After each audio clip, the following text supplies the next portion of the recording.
जय श्री राम, नमस्कार। The working facts में आपका स्वागत है। आज हम बात करने वाले हैं दुनिया के सबसे बड़े स्वयंसेवक संगठन राष्ट्रीय स्वयंसेवक संघ पर।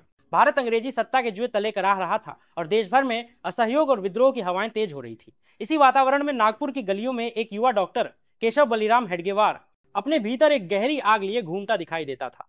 उनका चेहरा शांत लेकिन आंखें बेचैन, मानो वो किसी गहरे प्रश्न का उत्तर खोज रहे हों।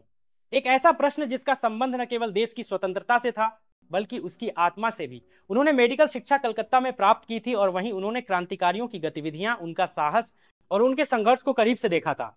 वंदे मातरम के एक ही नारे ने उनके मन में ऐसा ज्वार उठाया था कि लौटकर नागपुर पहुंचने तक वे यह निश्चय कर चुके थे कि देश के लिए कुछ स्थायी करना है, कुछ ऐसा जो स्वतंत्रता के बाद भी देश को मजबूत बनाए रखे। कांग्रेस में लंबे समय तक सक्रिय रहने और असहयोग आंदोलन में जेल जाने के अनुभव ने उन्हें राष्ट्रीयता के आंदोलन का बड़ा चेहरा तो दिखाया, लेकिन साथ ही एक गहरी कमी भी दिखा दी। समाज विखंडित था, जातियों में बटा था, अनुशासन का अभाव था और सामान्य भारतीय के भीतर राष्ट्र के प्रति समर्पण एक क्षणिक भावना भर रह जाता था।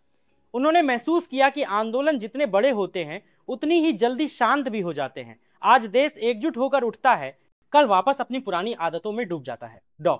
हेडगेवार के मन में बार बार यह प्रश्न उठता कि अगर भारतीय समाज अंदर से कमजोर है तो क्या केवल राजनीतिक आजादी उसे सशक्त कर सकती है? उनके अनुसार देश को केवल क्रांति नहीं चाहिए थी बल्कि चरित्र की क्रांति चाहिए थी। एक शाम वे अपने कुछ विश्वास पात्र साथियों भाऊजी काणे, परांजपे और कुछ अन्य लोगों के साथ बैठे। उस कमरे में एक धीमी रोशनी वाले लैंप की लौ थी और बाहर दशहरे की हल्की गहमा गहमी सुनाई दे रही थी। डॉक्टर जी ने धीमे स्वर में कहा कि भारत को एक ऐसे संगठन की आवश्यकता है जो समाज को भीतर से मजबूत बनाए, जो अनुशासन और एकता का वातावरण तैयार करे, जिसे राजनीतिक महत्वाकांक्षाओं से कोई सरोकार न हो और जिसका उद्देश्य केवल राष्ट्र निर्माण हो।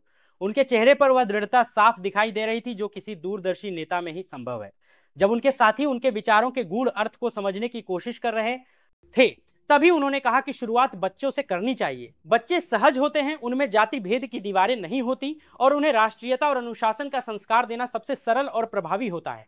27 सितंबर 1925 दशहरे के पावन दिन नागपुर के एक खुले मैदान में कुछ बच्चों का समूह इकट्ठा था। सुबह की हल्की हल्की धूप और मैदान में फैली ओस एक ताजगी का एहसास करा रही थी। डॉक्टर जी बच्चों के बीच पहुंचे और उन्हें खेलते हुए देखने लगे। फिर उन्होंने एक तेज सीटी बजाई और बच्चे खिलखिलाते हुए एक कतार में खड़े हो गए। डॉक्टर जी ने उस पल कहा कि अनुशासन ही वह शक्ति है जो किसी भी समाज को मजबूत बनाती है। उसी शाम एक साधारण से कमरे में बिना किसी शोर शराबे या आयोजन के उन्होंने कागज पर एक नाम लिखा, राष्ट्रीय स्वयंसेवक संघ। शायद उस समय उन्हें भी नहीं पता था कि यह छोटा सा नाम आगे चलकर एक ऐसे विशालकाय संगठन में बदल जाएगा जो आने वाले 100 वर्षों में भारतीय समाज के सबसे बड़े ठोस ढांचों में से एक बन जाएगा। पहली शाखा की शुरुआत एक बीज बोने जैसा थी। बच्चे खुले मैदान में आते, खेलते, व्यायाम करते, गीत गाते और फिर परेड तथा सरल सी अनुशासनात्मक गतिविधियां करते। यहाँ जाति पूछने की मनाही थी। सभी एक दूसरे को भय पुलिस का राहें अधिक सभी एक सभी पूछने की मनाही थी। आप लोग बीजन के आगे अधिक सभी के साथ, अधिक सभी के आज, अधिक सभी के साथ, अधिक सभी के साथ आ या भाई साहब कहते और सभी स्वयंसेवक कहलाते। शाखा में खड़ा हर बच्चा यह अनुभव करता कि वह किसी बड़े परिवार का हिस्सा है, ऐसा परिवार जो उसे न केवल शारीरिक रूप से बल्कि भावनात्मक और नैतिक रूप से भी मजबूत बनाता है। डॉक्टर जी बच्चों से कभी कठोर अनुशासन की अपेक्षा रखते तो कभी पिता जैसी ममता। कई बार कोई स्वयंसेवक देर से आता तो डॉक्टर जी उसकी आंखों में देखते ही समझ जाते कि उसने बहाना नहीं बनाया है। वे मुस्कुराकर कहते कि देश भी उनका ही घर है और उसके कार्यों को भी उतनी ही प्राथमिकता देनी चाहिए। समय बीतता गया और यह बीज धीरे धीरे अंकुरित होने लगा। नागपुर के बाद है उनकी सामने बता रहे हैं, आसपास के गांवों और कस्बों में इसकी चर्चा होने लगी। लोग पूछते कि यह अनुशासन किसके लिए है, यह संगठन किस उद्देश्य से बनाया गया है। कई लोग आलोचना भी करते कि खेलकूद से क्या देश की स्वतंत्रता मिलेगी, लेकिन डॉक्टर जी शांत भाव से कहते कि यह खेल नहीं, संगठन है और संगठित समाज ही स्वतंत्रता को टिकाऊ बनाएगा। भारत उस समय जाति, प्रांत और पंथ में विभाजित था। ऊंच नीच की दीवारें समाज को कमजोर बना रही थी। डॉक्टर जी ने इसे तोड़ने के लिए शाखाओं में ऐसा वातावरण बनाया जिसमें सभी एक साथ बैठकर भोजन करते, एक साथ खेलते और एक साथ अनुशासन सीखते। उनके लिए यह केवल सामाजिक प्रयोग नहीं था, यह वह आधार था जिसने हिंदू समाज के एकीकरण की राह खुली। वे अक्सर कहते कि जिस दिन भारतीय समझ जाएंगे कि वे एक हैं, उसी दिन विदेशी शासन अपने आप ढह जाएगा। सन 1928 में जवाहरलाल नेहरू नागपुर आए। उस समय संघ का आकार छोटा था, लेकिन स्वयंसेवकों का अनुशासन देखकर नेहरू हैरान रह गए। उन्होंने पूछा कि ये बच्चे कौन हैं और इन्हें कौन प्रशिक्षित करता है।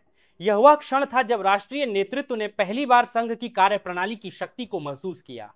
1930 और 1931 के सविनय अवज्ञा आंदोलन के दौरान कई स्वयंसेवकों ने कांग्रेस के आंदोलन में भाग लिया, लेकिन संघ ने स्वयं को किसी राजनीतिक दल या आंदोलन से अप्रभावित रखने का सिद्धांत अपनाया। डॉक्टर जी मानते थे कि राजनीतिक आंदोलन अस्थायी होते हैं, लेकिन समाज का संगठन स्थायी होना चाहिए। हालांकि संघ ने राजनीतिक आंदोलन से दूरी रखी, लेकिन देशभक्ति उसका मूल भाव था, इसलिए कई स्वयंसेवक जेल गए। आगे बढ़ने से पहले द वर्किंग फैक्ट्स को सब्सक्राइब करना न भूलें। 1930 के दशक के आखिर तक संघ एक छोटे संगठन से ऊपर उठकर एक सुव्यवस्थित व्यवस्था बन चुका था, जिसकी शाखाएं देश भर में फैलने लगी थी। लेकिन इसी बीच 1940 में डॉक्टर जी गंभीर रूप से बीमार पड़ गए। उन्होंने अंतिम समय में केवल इतना कहा कि संघ को कभी राजनीतिक दल न बनने देना, क्योंकि यह केवल समाज के निर्माण के लिए है, सत्ता प्राप्ति के लिए नहीं। 21 जून 1940 को उनका देहांत हो गया और उस दिन हजारों स्वयंसेवकों की आंखें नम थीं, लेकिन उनके सपने की लौ बुझी नहीं। डॉक्टर जी यानी हेडगेवार जी के बाद गुरु गोलवलकर गुरुजी सर संघचालक बने। गुरुजी ने संगठन को नई ऊंचाइयों तक पहुंचाया। उन्होंने संघ के विस्तार को राष्ट्रीय स्तर पर मजबूत किया और स्वयंसेवकों को यह संदेश दिया कि संघ का उद्देश्य मनुष्य निर्माण है, क्योंकि बदला हुआ मनुष्य ही बदला हुआ समाज, और बदला हुआ समाज ही बदला हुआ राष्ट्र बनाता है।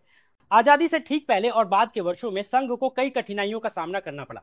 1948 में महात्मा गांधी की हत्या के बाद संघ पर प्रतिबंध लगा दिया गया, जबकि जांच के बाद संघ को निर्दोष पाया गया।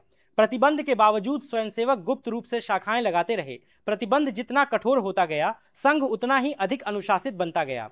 धीरे धीरे यह संगठन एक वटवृक्ष की तरफ फैलने लगा। आज चाहे कोई इसकी विचारधारा से सहमत हो या असहमत, इतिहास इस तथ्य को स्वीकार करता है कि आरएसएस ने भारत में सामाजिक संगठन और अनुशासन की एक अनूठी परंपरा स्थापित की।